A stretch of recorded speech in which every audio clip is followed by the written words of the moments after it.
Halo teman-teman, salam sehat selalu. Kembali bersama dengan saya Bung Ropan. Dan kita akan mereview hasil pertandingan di babak playoff. Ini penentuan terakhir yang ada di zona Eropa. Setelah sebelumnya Portugal dan Polandia lolos, terakhir jatah itu dari Eropa direbut oleh tuan rumah Wales.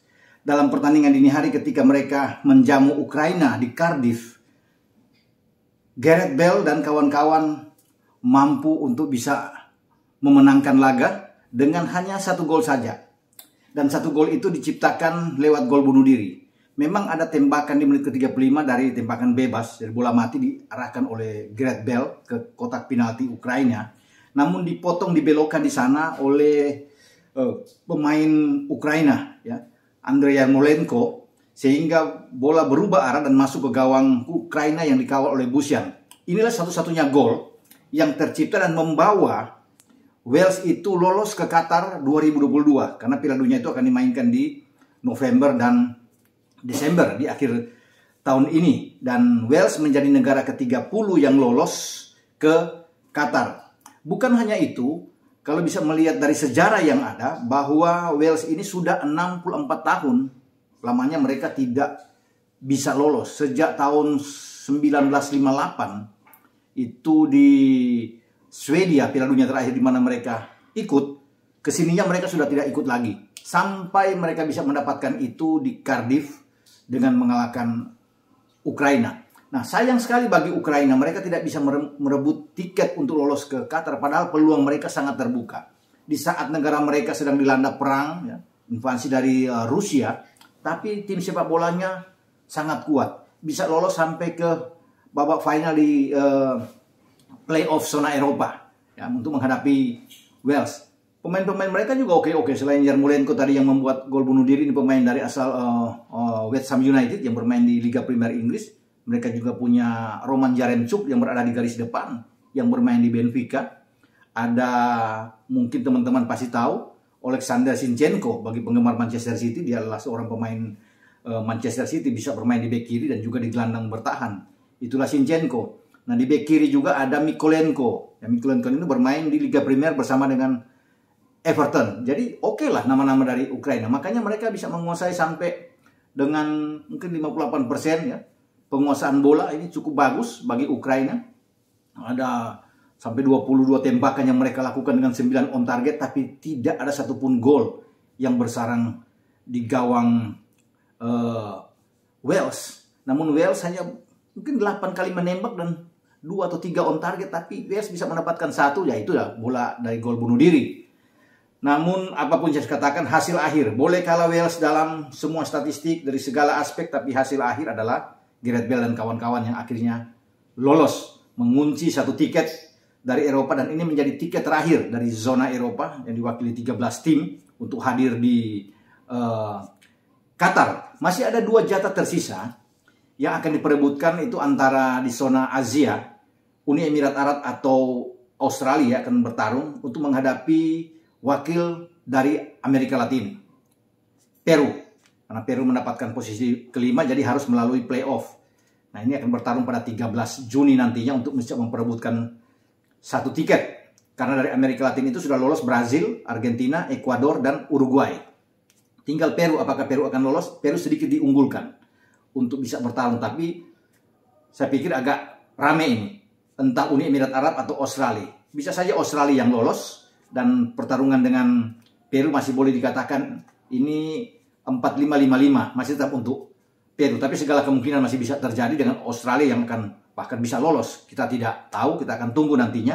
1 jatah lain akan dipertaruhkan antara wakil Oceania, yaitu Selandia Baru, berhadapan dengan wakil dari Amerika Utara dan Karibia, ya, di CONCACAF, yaitu Costa Rica.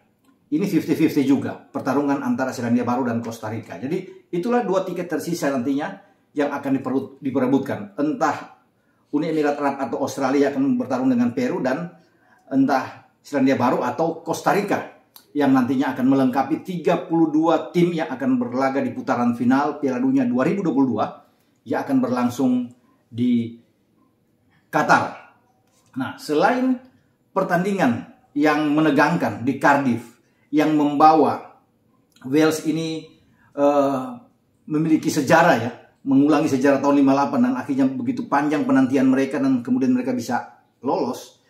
Ada pertarungan lagi yang berlangsung di Nations League ya, pada saat bersamaan di dini hari itu terjadi di Liga A grup 2 kalau nggak salah ya. Yang bertarung di sana adalah Spanyol menghadapi Republik Ceko dan Portugal menghadapi Swiss. Nah, Spanyol sekarang berada di ujung tanduk ketika mereka nyaris kalah saat mereka berkunjung menghadapi Republik Ceko. Sempat tertinggal 2-1, hampir mereka tumbang di sini dan buat Enrique ini sudah menjadi peringatan besar ya ketika mereka lolos dari kekalahan. Dan untung di menit ke-90 ada gol balasan penyama kedudukan 2-2. Itu diciptakan bukan oleh pemain tengah atau pemain depan, pemain belakang. Ya. Ada Inigo di sana yang bisa membuat gol dan akhirnya selamatlah Spanyol. 2 gol dari Ceko itu dibuat oleh Pesek dan Kutsa yang membuat gol ini. Sebelum ada gol memperkecil ketinggalan dari Gavi dan Inigo Martinez yang bisa menyelamatkan muka dari Spanyol. Nah, dengan hasil imbang ini untuk kedua kali, ya, tidak sampai seminggu, Spanyol ini 2 kali imbang. Pertama ditahan di Sevilla oleh Portugal, ya, draw. Kemudian nantinya, ya, untuk pertandingan berikut, mereka masih akan menunggu pertarungan melawan Swiss. Memang belum pertandingan Swiss, karena Swiss bertarung dulu melawan Portugal. Ini posisi Spanyol di ujung tanduk, saya bisa katakan. Dengan 2 imbang, Portugal ada di atas dengan 4 poin. 1 imbang dan 1 menang. Juga ada Republik Ceko dengan 1 menang 1 imbang. Jadi sama-sama memiliki 4 poin. Dengan 4 poin ini dan Spanyol 2 poin, saya kira peluang Spanyol untuk lolos sangat kecil. Ya, karena mereka masih akan bertarung bukan saja melawan Swiss secara home and away, mereka akan bermain lagi menjamu Republik Ceko di pertandingan kedua. Dan yang paling penting adalah mereka harus bertandang ke markas Portugal. Ini yang berat. Ya, karena Portugal di atas angin saat ini. Dan kalau Portugal bisa menang melawan Ceko, maka mereka akan lari sendirian. Dan karena hanya 1 tim yang akan lolos di antara 4 tim di Liga A, yang terdiri dari grup 1, grup 2, grup 3, grup 4, hanya 4 tim yang akan ke semifinal, maka Portugal menjadi favorit kuat untuk lolos. Bagaimana dengan Spanyol? Saya pikir berat. Dengan hasil ini pun akan membuat posisi dari pelatih Luis Enrique ini gawat. Ya. Bukan tidak mungkin dia dievaluasi dan ada pemecatan bahkan di sana.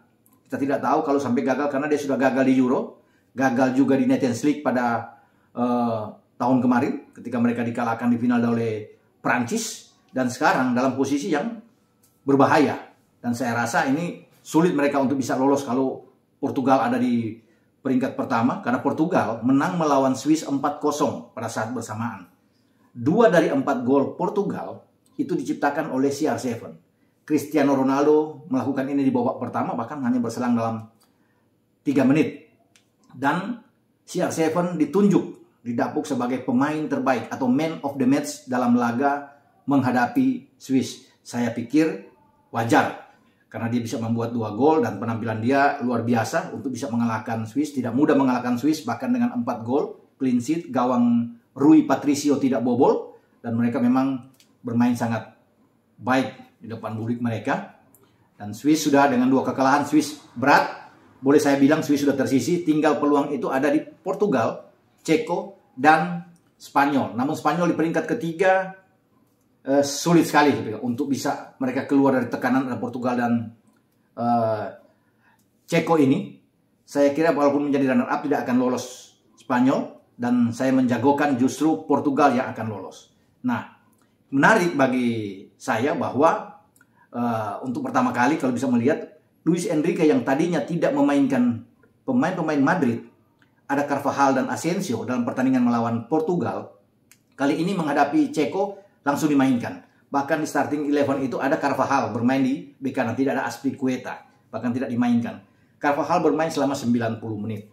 Ya terus bisa dimainkan. Asensio itu dimainkan juga tapi bangkit dari bench, dari pemain cadangan untuk main di babak kedua. Jadi 2 pemain ini langsung dimainkan. Tapi hasilnya memang tetap lagi-lagi sulit bagi Spanyol untuk bisa memenangkan pertandingan. Karena Spanyol sebenarnya butuh menang. Kesempatannya ada melawan Ceko. Namun ketika mereka bahkan tertinggal dengan 2 gol sebelum ada gol penyama, ya, lebih dulu dari Gavi dulu, memperkecil ketinggalan, dan terakhir dari Inigo Martinez. Ini memang di luar dugaan bahwa ternyata Ceko tampil bagus, tampil luar biasa depan publik mereka, dan mereka menyulitkan membuat pemain-pemain Madrid ini dalam Spanyol, maksudnya pemain Spanyol dalam kesulitan sepanjang pertandingan, frustrasi untuk masuk ke pertahanan Ceko. Dan ini pasti akan dilihat, Luis Enrique akan melihat dengan kondisi 2 kali imbang, pertandingan melawan Swiss juga tidak mudah buat mereka. Kalau sampai imbang lagi, saya pikir selamat tinggal buat Spanyol untuk bisa meneruskan perjalanan di Nations League pada musim ini sampai pada musim depan ya. Dan di akhir tahun ini mereka akan berlaga di Piala Dunia. Kita akan lihat nantinya apakah Spanyol ya, yang berada satu grup dengan Jerman, ada Jepang juga di sana, mereka bisa melangkah lebih jauh, bahkan lolos sampai ke final. Kita tidak tahu, kalau permainan seperti ini saya ragu bagi Spanyol untuk bisa lolos sampai ke final. Ke semifinal aja udah bagus buat mereka karena lawan-lawan sangat kuat. Ada favorit Brasil di sana, ada Argentina, 2 wakil dari Amerika Latin yang dijagokan untuk bisa menjadi juara dunia.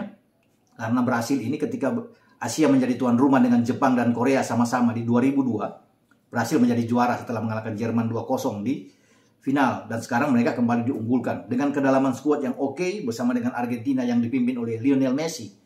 Wajar kalau 2 tim ini diunggulkan. Sementara dari Eropa itu, kegagalan Italia ini membuat Prancis sebagai juara bertahan tetap diunggulkan. Ada Jerman di sana dan juga ada Inggris. Kemudian ada Spanyol. 4 inilah yang digadang-gadang bisa melakukan yang terbaik. Tapi jangan lupa, Belanda juga ikut bersama, wakil dari Eropa, dan bukan tidak mungkin Belanda ingin mencapai target mereka, berambisi karena belum pernah menjadi juara dunia. Bagi Belanda, saatnya mereka untuk bisa berhitung menjadi juara dunia. Walaupun terasa memang agak sulit kalau sudah bermain di event resmi seperti ini. Belanda selalu mengalami hal-hal yang sangat sulit ketika mereka 3 kali menjadi runner up ya, 74, 78, dan 2010 mereka gagal dari Spanyol. Tapi kita tidak tahu ke depan, bisa saja mungkin Belanda bisa melakukan yang terbaik dari wakil Eropa, karena Eropa itu pasti sudah dijagokan adalah juara bertahan Prancis di samping Jerman, Inggris, kemudian Spanyol. Kita akan lihat nantinya seiring dengan posisi